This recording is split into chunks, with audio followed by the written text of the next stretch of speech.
welcome to Diary Sysadmin. Today I have David Brook. Um, David, so I think you mentioned it's 11 at night for you? It's 11 p.m. in the evening for me. Yeah, Wow. it's a very late evening. Are you a late, um, are you a night owl? I'm usually sat at my desk at this time, probably, I don't know, 2 or 3 nights a week. Yeah, It's kind of nice because it's a little quieter. You can get some stuff done if that's what you want to do, right? nobody reaches out on Teams at 11 o'clock at night. Although I say that, and Mateus has just messaged me. So there's a few late owls that try to get the same thing done. Awesome, man. So I think I saw that you started your journey in IT was around 2011. Is that correct? Yes, um, it all really started when I was 14. So when I was younger, I got kicked out of school for being disruptive in class, which it makes a lot more sense in later life. Being diagnosed with ADHD late last year, and then I ended up going to college when I was 14 to what we call a pupil referral unit in the UK, and I started doing adult level diplomas. And I just really took to IT. It was the only thing that really sort of kept me grounded, kept me sane. And I started doing an apprenticeship when I was 16. I did that for, well, I think 18 weeks intensive learning. And then we had a 10-week job placement, which I did at a local hospital where I am. I was supposed to be there for 10 weeks. I was there for just short of 8 years. Wow. Uh, I worked from the service desk, second line support. I did that transition within 6 months, and then within 12 months, I then started working in third line, and I spent about 6 years in third line, doing things from managing the domain, McAfee, DFS shares. We use Novell ZenWorks, so Wow. I was never a Microsoft guy from being trained that way. We was using Novell ZenWorks. I then moved to a place called NHS Digital, which is now NHS England, um, to do ZenWorks to Intune and Config Manager.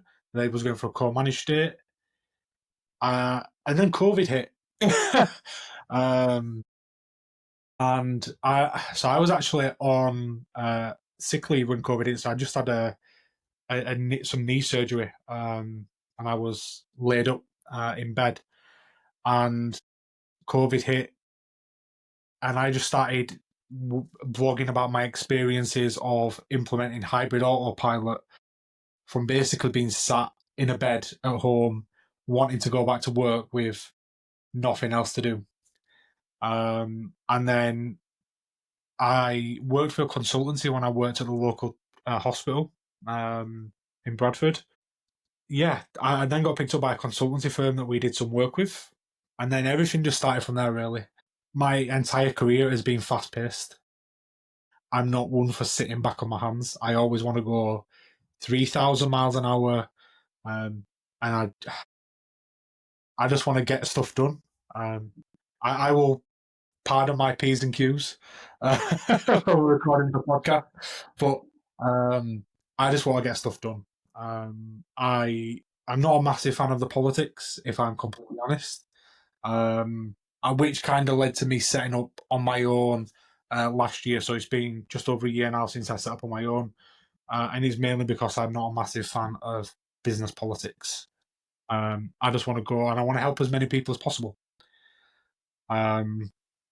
Because IT and the cloud is a scary place for a Mhm. lot of people, and I think by alleviating some of that stress and worry and explaining to people what the problem is and how they can get to where they need to be, I think that is a massive difference.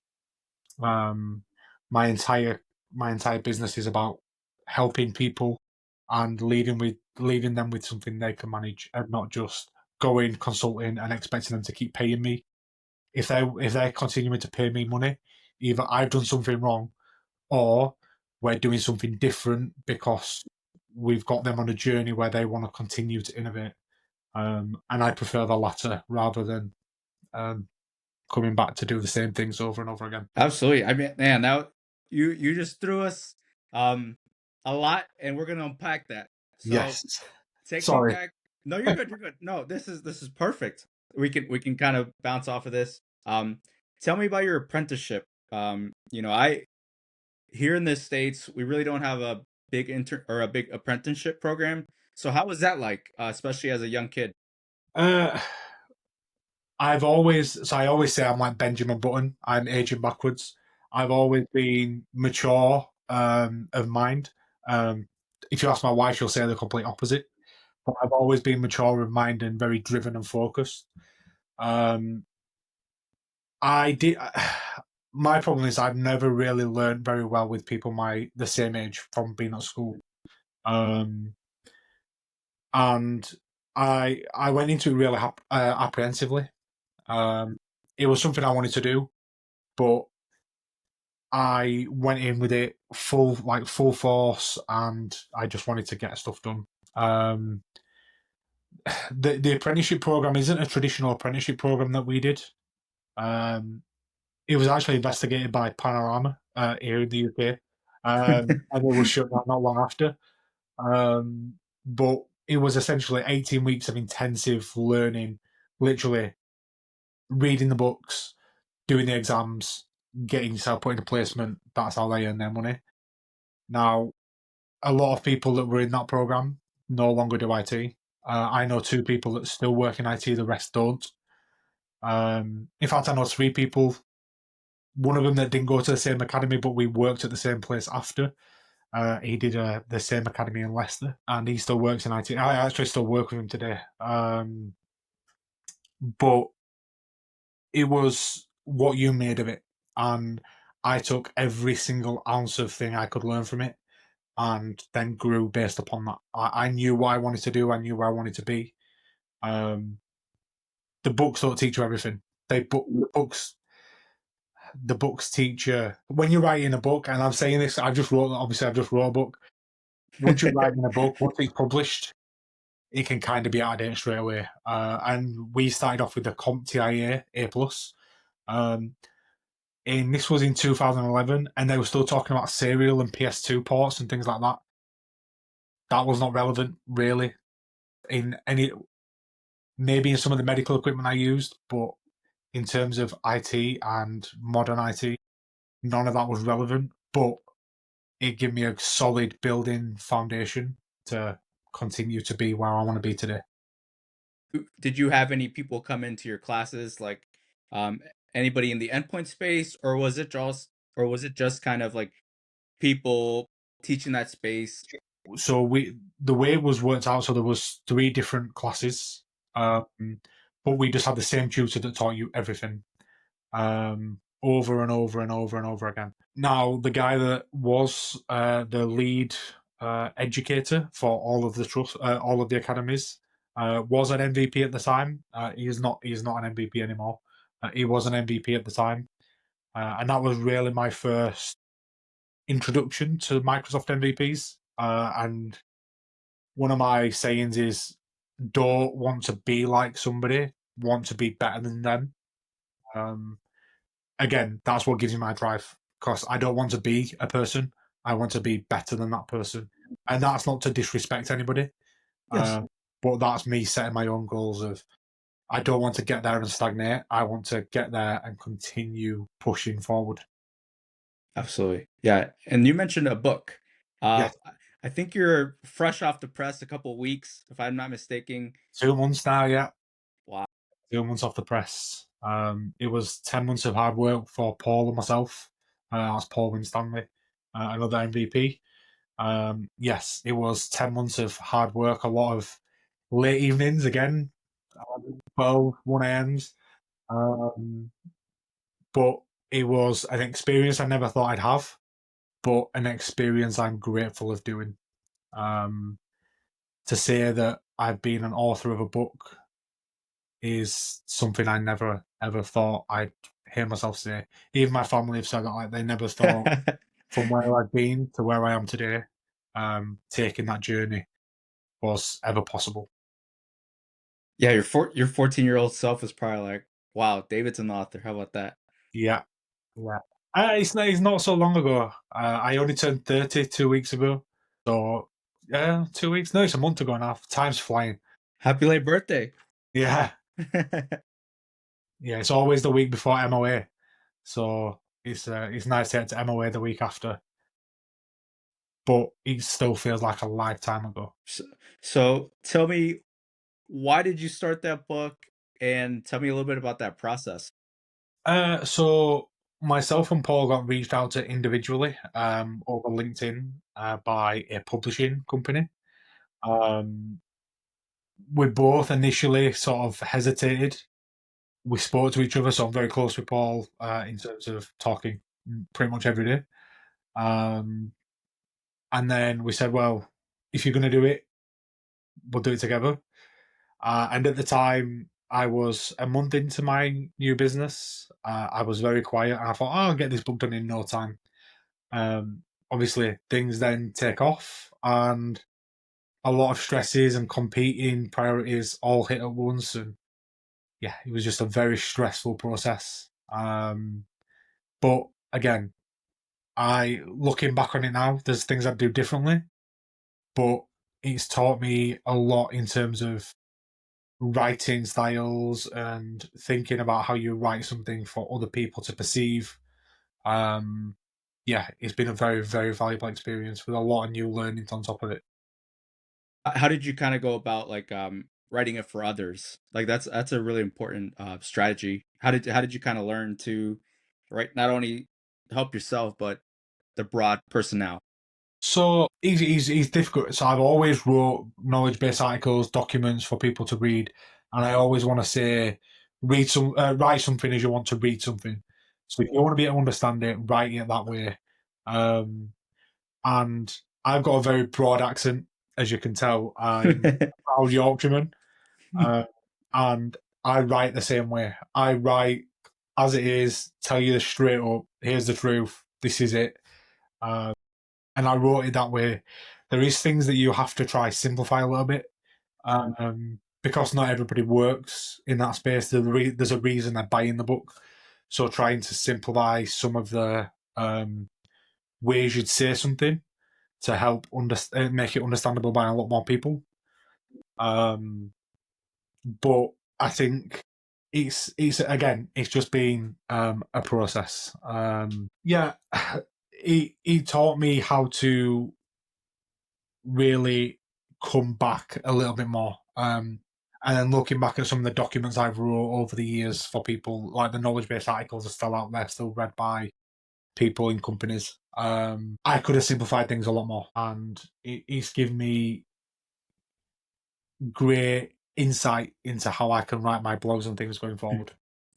What is something that you're most proud of after writing this book? Uh, well, the day before my birthday, we got an email saying that we was their best-selling authors of all time. And the book had only been published 2 months, and they've had books for years. And all I can say is thank you to everybody that bought it, especially the people in the community that have always been my idols. Mhm. People like Adam Gross, Maurice Daly, and there's so many others. But like your idols buying your book um, makes you feel really worthwhile. I've got a lot of imposter syndrome, and I still today don't feel like uh, I'm enough to be sort of in the MVP program. I always want to do better, but that's just part of my own imposter syndrome mindset. It's it's it's a tough field because there is so much to learn, so much that is technology, right? That it does feel like a beast. Yes, Um, so I understand that like feeling of imposter syndrome, because once you're scratching the surface, then some other big thing comes to play. So it's like, how do I keep up? But also, we yourself are, you know, ahead of your steps ahead of people, um, which makes you be that domain expert. So yeah, yeah. My problem's always been that I don't want to be put in a box. The only time I want to be put in a box is when I'm past my sell by date. I like to be in a little bit of every camp. So one of my passions is automation and infrastructure as code, because things are different all the time, and the different companies have different challenges. And I really enjoy doing that. So I spend a lot of time doing that, as well as Intune, and try to keep up with everything is a real big challenge.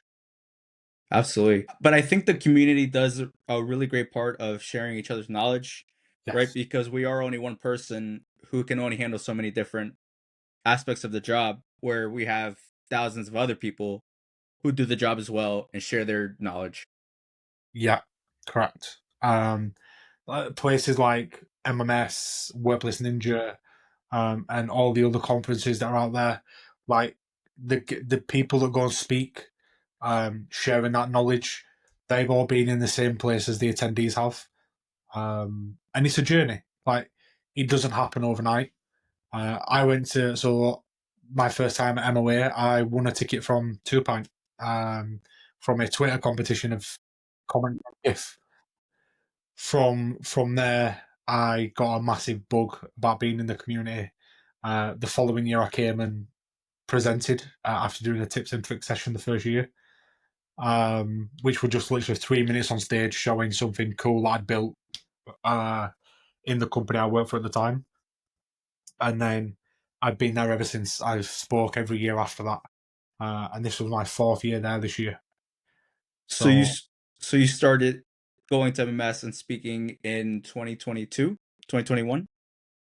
the the first one after COVID was 22, I believe. Was it 22? No, 21. Yeah, I started speaking in 22. Um, yes, in 22, and then 23, and then I did two last year. I did the Mall of America and the Flamingo edition, and then again, just a couple of weeks back, which again feels like forever ago. Was that one of the first times you really got in front of people to share your kind of experience with technology?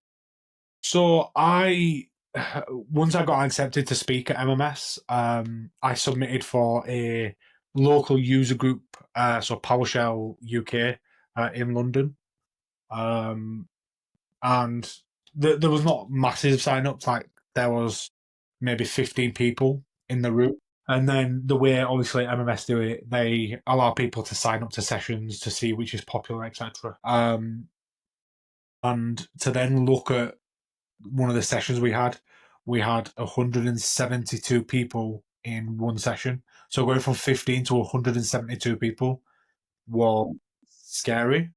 Uh, but again, very valuable experience. I'm still developing in terms of the speaker side of stuff. I could do a lot better at slowing down when I'm talking. I'm trying very hard to do that at the minute. So, like you said, I give a lot of information very, very quickly, and that's something I still need to work on in terms of slowing down. If everybody, whoever listens to this, if you see me speaking somewhere, just tell me to slow down. I understand that my accent is very broad. Brian still thinks I'm Scottish. Definitely not Scottish.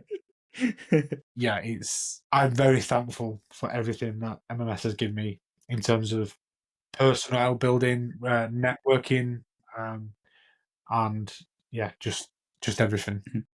Do you remember what session that was that brought in over 100 people? Yes, it was. Me and Steve Beaumont did a session on reporting within Intune through Power BI using the OData feeds. Yeah, really ripping apart Intune reporting, as everybody loves to do. But we did it in a very different way that not a lot of people realised could work. Um, and yes, it was a very, very well attended session. And it's one of my most popular blogs, even still today. Man, we'll make sure to put it on the messages or anything. But um, another thing I did see that you're also a part of the co-organizer for Tune In UG. Is that correct? Yeah, so myself, Paul, and Ben Whitmore, and we've now got Kieran from Back to My PC involved as well. We run our last event last June. Unfortunately, all four of us have been very busy. Kieran is if he's ever at home, that is, yeah, that's not happening very often. But we've all been so busy with family life and everything else that we've got going on to arrange one yet this year. We are still trying to get one done for the end of this year. If not, we're going to resurrect it again next year when we've all got a little bit more time.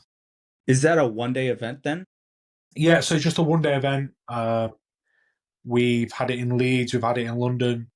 Um, we try to do it where transport links are easy, because it's all about bringing people there, and it's not an event you have to pay for. We keep the event free, thanks to sponsorship and um, venues being kind in terms of pricing and things for that. We don't do it for profit. We do it to share the information. And again, it's about taking it around the country to make it accessible to a lot more people. And in the UK, things are a little bit different to like the States and things like that. It's very difficult to get approval for things like conferences when they cost, say, £200 a ticket Mhm. or £300 a ticket. You see sign up slow down. So yeah, it's for the 1 day event. We try to keep it free to make it accessible to more people.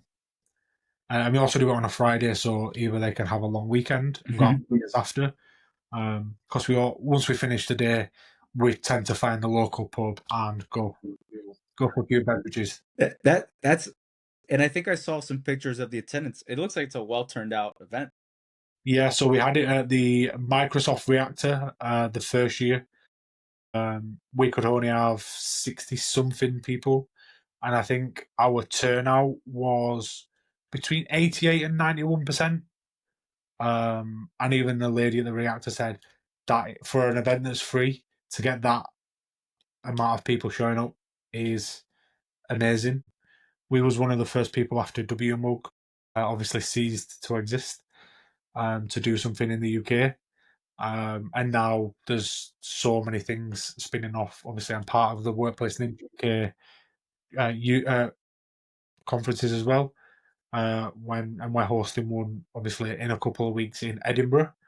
Um, but yeah, it's good to see that the market is now taking back off in terms of bringing people in and getting um, more people back to conferences and sharing that knowledge, doing that networking, something that's been missing for quite a few years. Mhm. What do you think is it that is bringing people back, right? Because some people have like user group events and they don't have a good turnout. What is it that you see like helping bring that attendance back? I think it's preparing for the future. Um, we spoke a little bit about before about people adopting the cloud. Mhm. It's a scary world. It's somebody else's computer, um, and really how to adopt it in the best way. And they want to hear that from industry experts that have been there, done that multiple times over, and want to be able to get that foot in the door rather than just wait on their laurels and then have to do it as a rush job, not do everything right. So I think the change to cloud computing, away from your traditional box in the cupboard, running your file shares, everything, I think it's people wanting to be out there, network, make them connections, and get ahead of the game in terms of what people have to say. Yeah, no, that's true, right? People are like, let's go learn it. It's out there. Why not?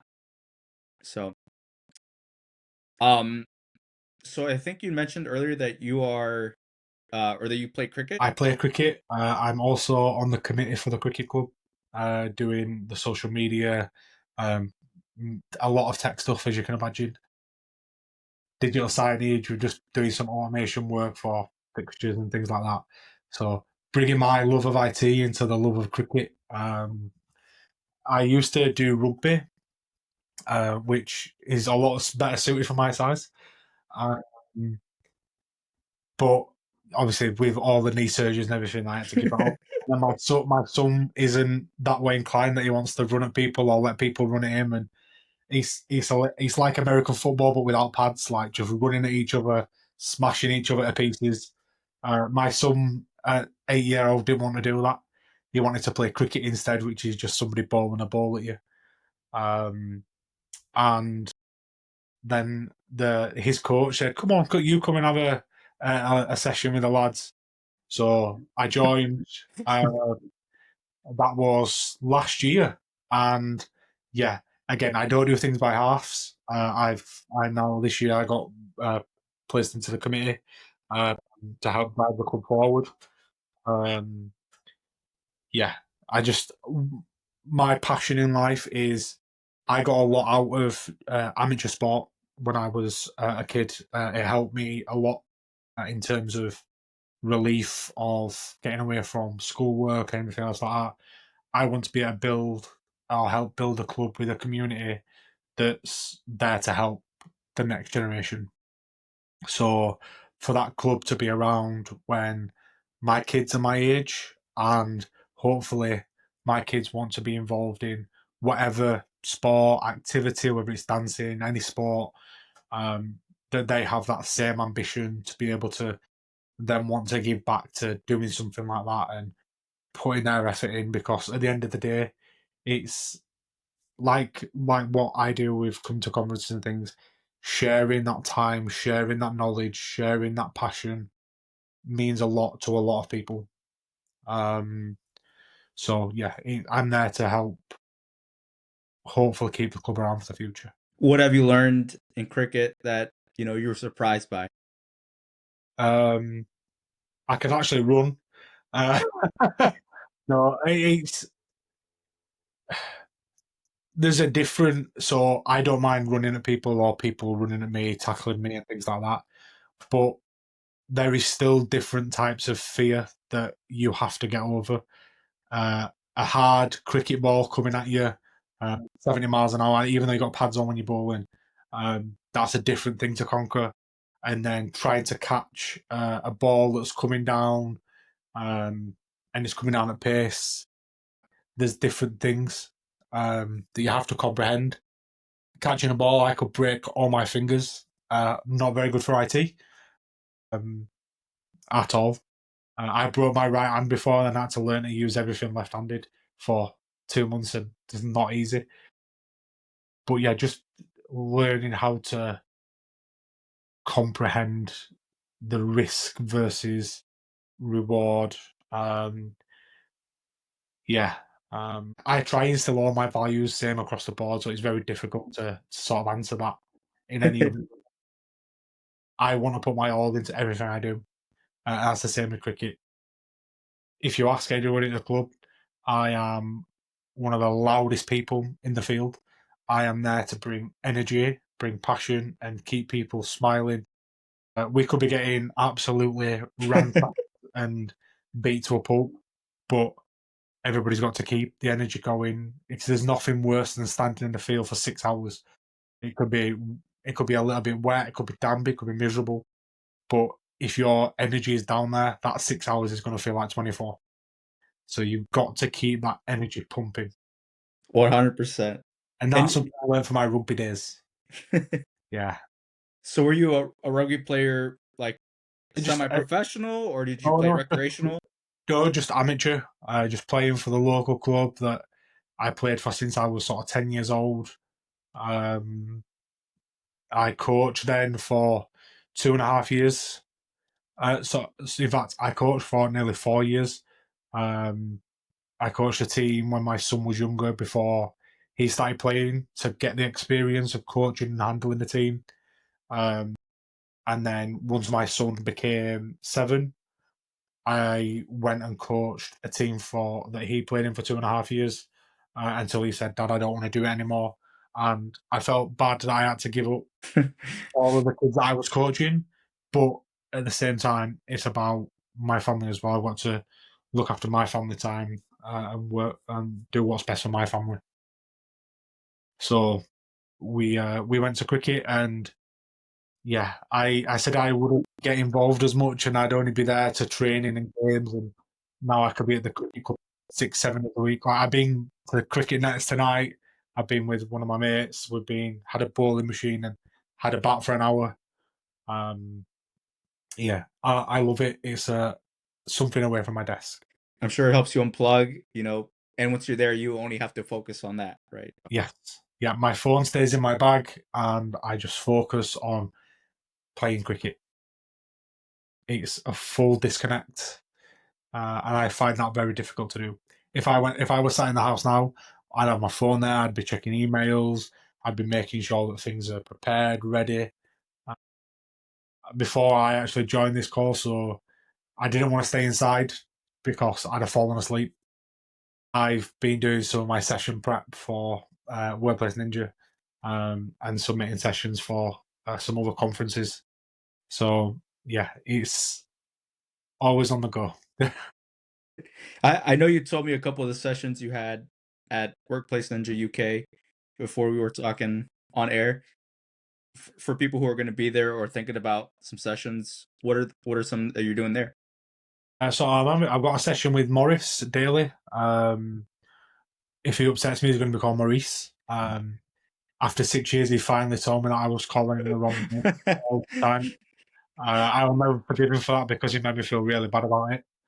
Um, but we'll be talking on Intune reporting, um, what's there today, what other options you have, and how you can make the most of it for your organisation.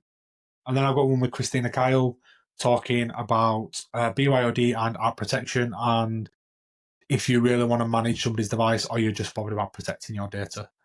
So if anybody's there, come and say hello. Um, yeah, we're looking forward to the event. There's a few people. It's the first time in the UK, so it's going to be interesting. And if I think my accent's strong when we go to Scotland, they will really struggle. Um, but yeah, I'm really looking forward to it. Are you pretty close to the event, or you got to travel ways? It's for 4.5 hours in a car. Okay, so it's a bit of a stretch. Well, yeah, but for that 4.5 hours for us is the other end of the country. It's 4.5 hours for somebody in the States. That's just to the next state. Yeah, it's 4.5 hours is not a lot to say that like I say, you're technically going to a different country, although we're part of the United Kingdom. It's technically a different country in terms of going to Scotland. So, are you driving? Or are you taking public transport? I'll be driving. I'll be like I say, I'll be playing cricket that Sunday morning. I will come off the field, have a shower, drop my cricket bag off at home, put my suitcase in the car, and then drive up to Scotland. Maybe have a stop at a services and sleep for an hour. But I will get there at some point late that evening. Another thing I saw in your resume was that you were a customer success engineer at some point in your career. Yeah, that was kind of a deviation. So I went to work for a company called Improvata. I worked with a lot of their solutions when I worked at the local hospital. I went to be an international customer success engineer, and the guys and everybody at Improvata were lovely, like really top quality people. But after 2 or 3 days, I kind of got the feeling that it wasn't for me. It wasn't what I wanted to be doing. Um, and they always say the grass isn't greener. The grass definitely isn't greener um, on that situation for my career choice. But in the similar vein, out of that, I then started up my own business and went freelancing. Thanks to my family, my wife, everything, I had the opportunity to be able to do that. Um, and yeah, after 3 days of being there, I registered Cloud XP, and a month later, so you can see if you look on my LinkedIn, it's a very, very short job time. I handed in my resignation, and then I went it alone. Um, but what experience I could tell people from that is if there's something that you don't like doing, if you have the luxury to do it, do what's best for you. Don't just stick there because it's guaranteed income or anything like that. If you have the ability, the savings, or anything else to be able to go and find and do something that you want to do it. You work for a long time, and to be able to be stuck in a dead end job for me just wasn't appealing. So I set off alone. Again, once I do something, full force. I literally apply everything to it, and yeah, it's been a great success for me so far. It sounds like Cloud XP was a part of the journey Yeah, within the journey. Tell me yeah. about that, right? Tell me about the beginning of a Cloud XP and just tell me about it. I know that's a lot to unravel. So Morris said something to me a long time ago. Um, he said to me, "Look after those people on your way up the ladder, because on the way back down there, the people are going to help catch you." Now, I wasn't going down the ladder. I was on a place on the ladder where there's a rung missing. What do I do now? So before I did hand in the resignation things, I made a few calls to a few of my contacts and said, "Listen, I'm thinking about doing this. Would it be okay to do associate work with you?" They're like, and this was a consultancy I'd left to go work for him before. Like, yeah, we'd have you back tomorrow to do associate work and things like that. Um, and unfortunately, that company no longer exists. But that I did some associate work for them. And then again, Paul introduced me to Mindcore with Mateus and everything else. And things have just really taken off. Now, the company that I used to work for, when they closed, they was also very gracious enough to pass some of their clients directly to me. So I still do some work for clients that I've worked with for years through that company, through Cloud XP. Um, and yeah, really continuing to I don't just want to be a freelance consultant. I want to grow a business. It's a very tough choice between hiring you as an associate. It's a different mindset.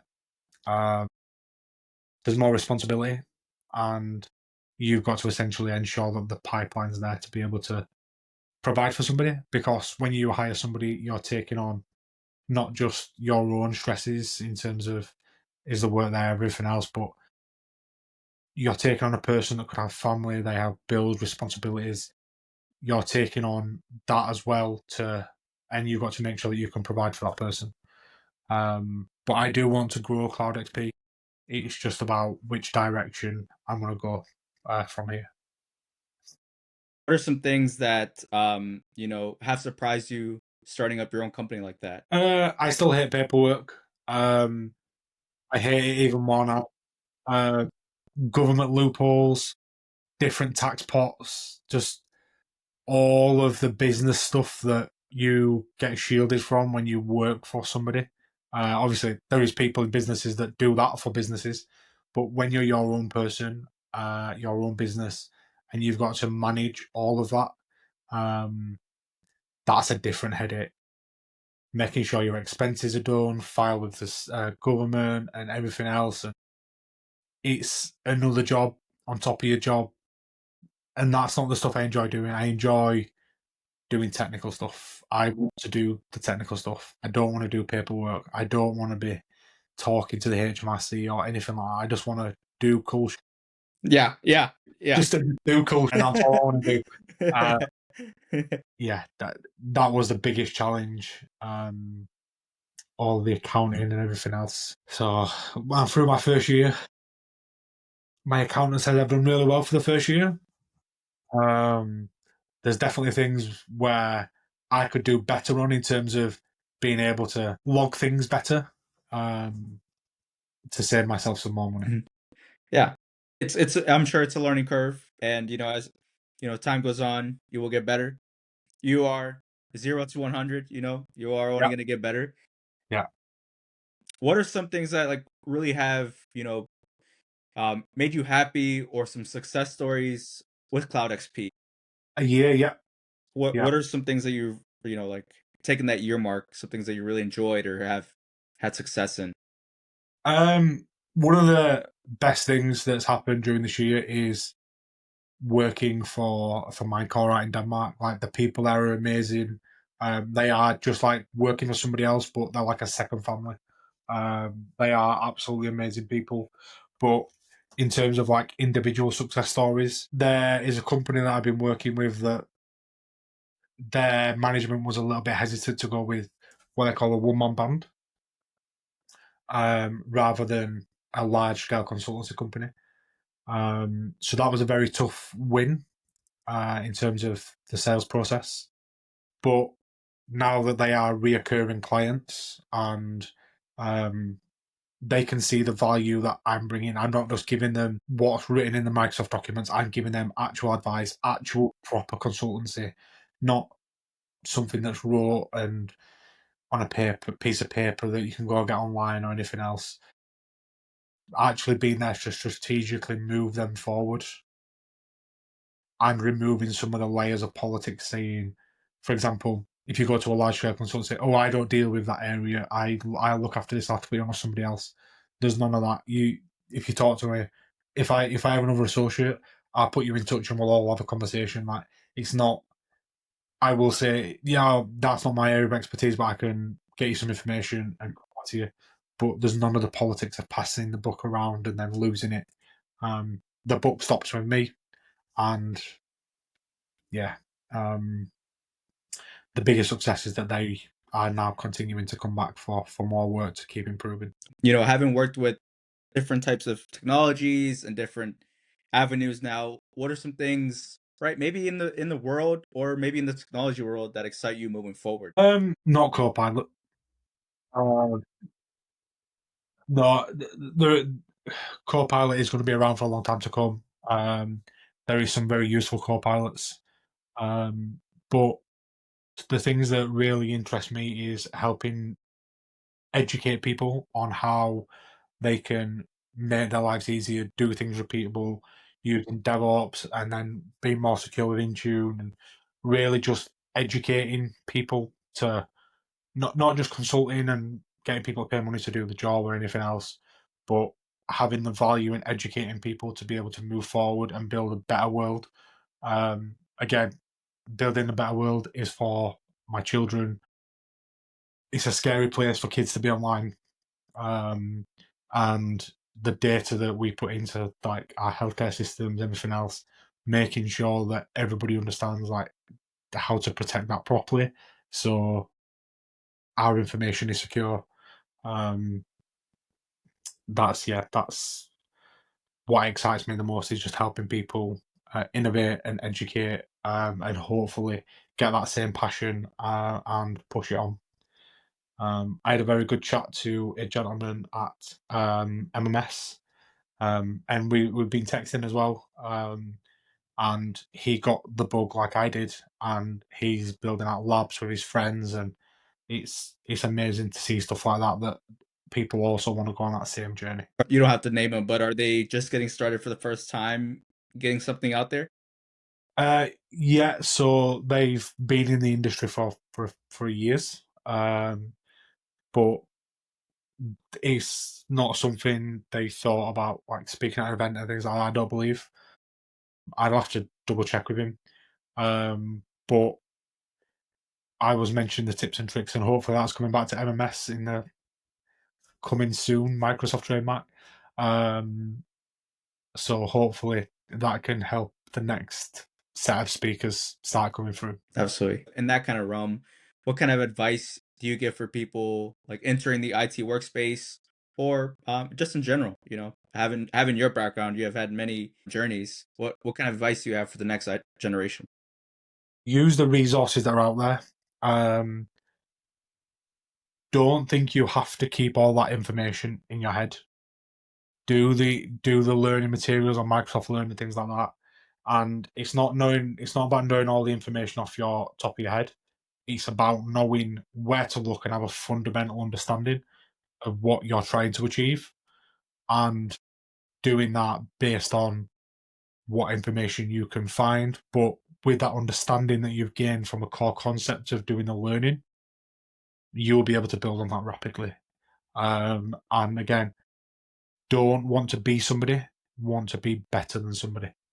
Um, and again, not in any disrespectful way, but you're setting a bar to where you're going to be stale by saying you want to be better.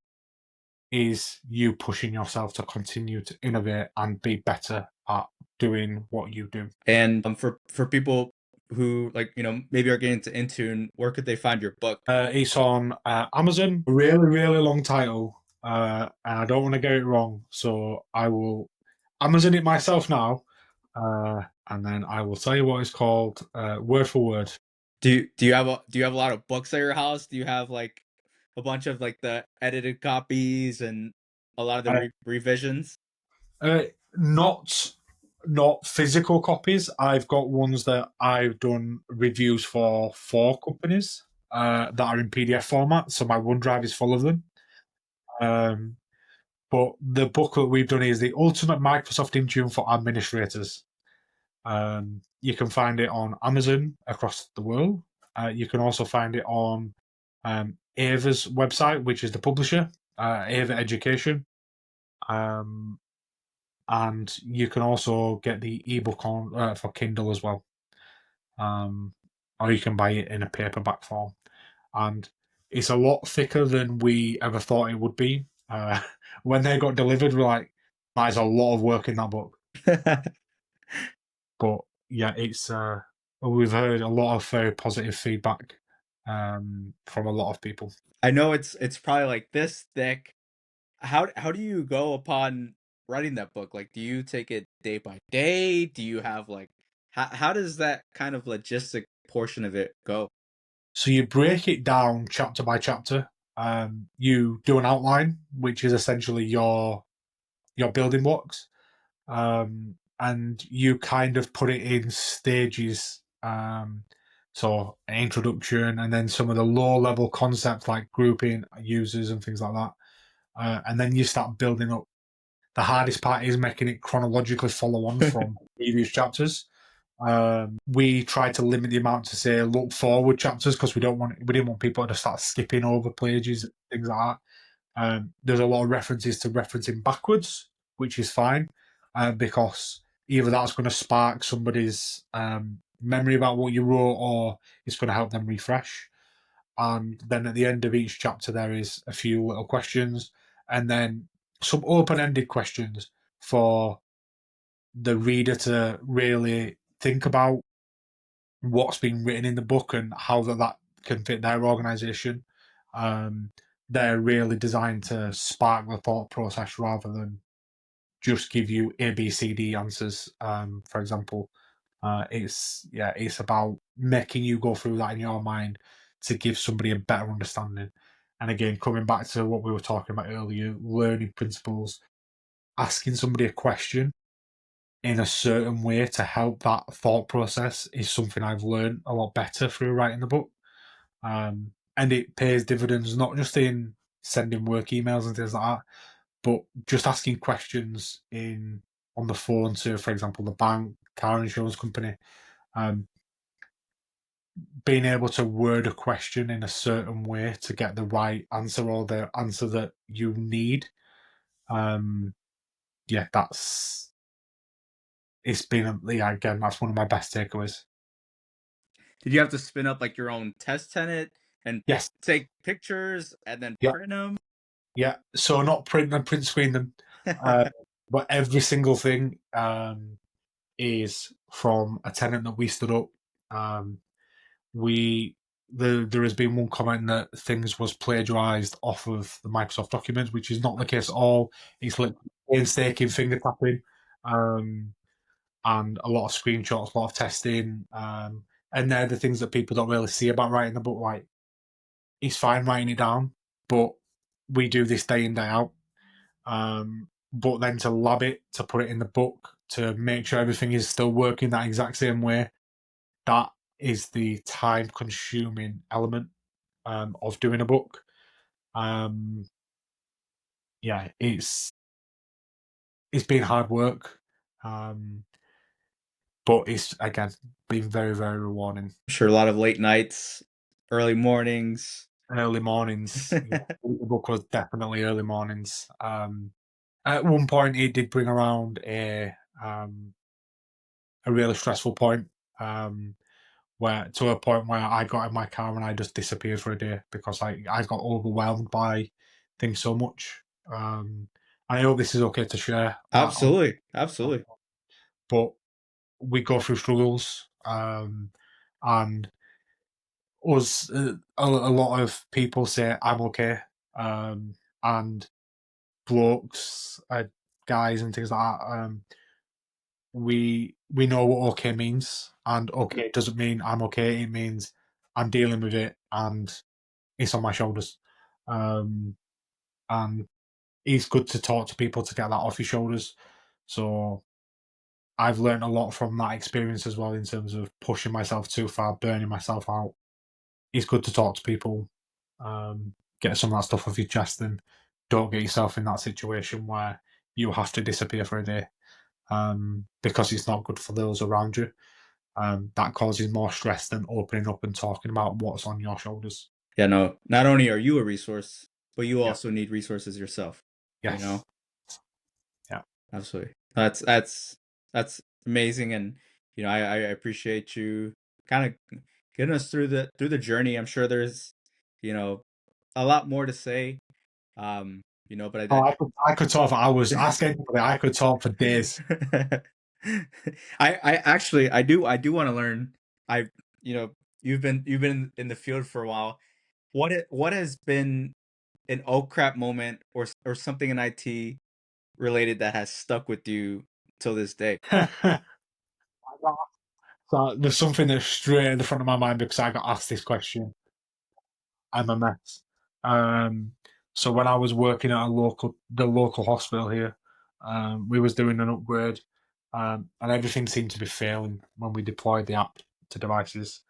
We had to roll back the app to the previous version, which caused other issues, down level communication issues with different healthcare systems, etc. Um, and then when we looked back and did like a root cause analysis, um, all users equals one on an MSI means for everybody. And when you put all equals users 11, it does nothing. Um, yeah, that was 4 weeks of hard work and yeah, a lot of conversations with a lot of people. But that taught me to be very, very cautious when doing things like that. So very, very, very valuable professional and life experience, um, to check, and check again. But there's still no testing like production, because it worked on my test machine. But it worked for one user, not an entire department. Um, so yes, there's no testing like production. That's true. That's true. I mean, you Production just means larger scale test environment. That's all it is. But I've worked in organizations of, but I work with organizations from 50 people to 100,000 people. So there is definitely risks when you get to the higher end. 50 people is very easy to sort, but 90 to 100,000 endpoints is not easy to sort. So, yes, test. Change controls there for a reason. As much as I hate documentation and paperwork and everything else, we have it there for a reason. Um, and we do need and no matter how high up somebody gets, or one of the things that um, I wasn't very fond of was that when you say you're an MVP, that you say, "Oh, well, we just need to change this." Oh, let's just change it. No, no, no. We need to like go through change control. It's, oh no, it's fine. We trust you. Like always check the teacher's homework, um, because what's right for somebody is not right for everybody else. So check the teacher's homework. That's a very big piece of valuable advice. We're happy to be challenged. That's what helps us improve. Don't just take what we say for Mhm. the challenges, because that helps us move forward as well. Yeah, we're not egotistical. Well, I'm not, and a lot of the MEPs I know are not egotistical. Um, we are there to share, inform, and educate, but there might be something that we're missing or something that you believe is valuable. Tell us, speak up. Even if you're in one of the sessions or if you just want to drop us a direct message, do so. We're here to help. We're here to educate. And yeah, we just want to make a better world for everybody. Absolutely. Even the teachers need to learn, you know. Yeah, So yeah, yeah. You can't keep teaching if you don't keep learning. It don't work like that.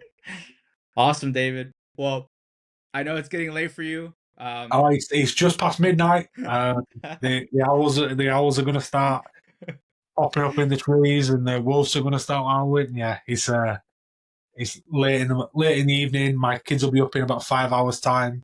It's the school holidays as well, so the joys of having them at home and working and everything else. It's a joy. Man, well, thank you so much for sharing your journey. I'll be sharing the links to your books, to your blogs. Man, I just picked up a copy, so I'm excited to read it. I also enjoyed talking to you too, getting to learn who you are outside of the keyboard. I think a lot of the things that you shared are really valuable to, people wanting to get to speak, maybe trying some blogs on their own, so Yes. thank you. If anybody wants to get started, people have a lot of imposter syndrome. I know I did. For every one negative comment, there is 10, 20, 100,000 people that have made use of what you've said. For every negative comment, disregard them, because the positive comments don't always come, but people use what you say and they use it positively. Not everybody does have time to leave comments or wants to be known publicly or anything like that. But just you do influence people. So just get started. Whether it's for your personal journey or anything else, um, it will really help improve everything you're doing. So that's the last piece of advice I will leave on. But if anybody wants to reach out to me, I'm sure Fabian's going to be posting some of my socials. Feel free to reach out to me anytime.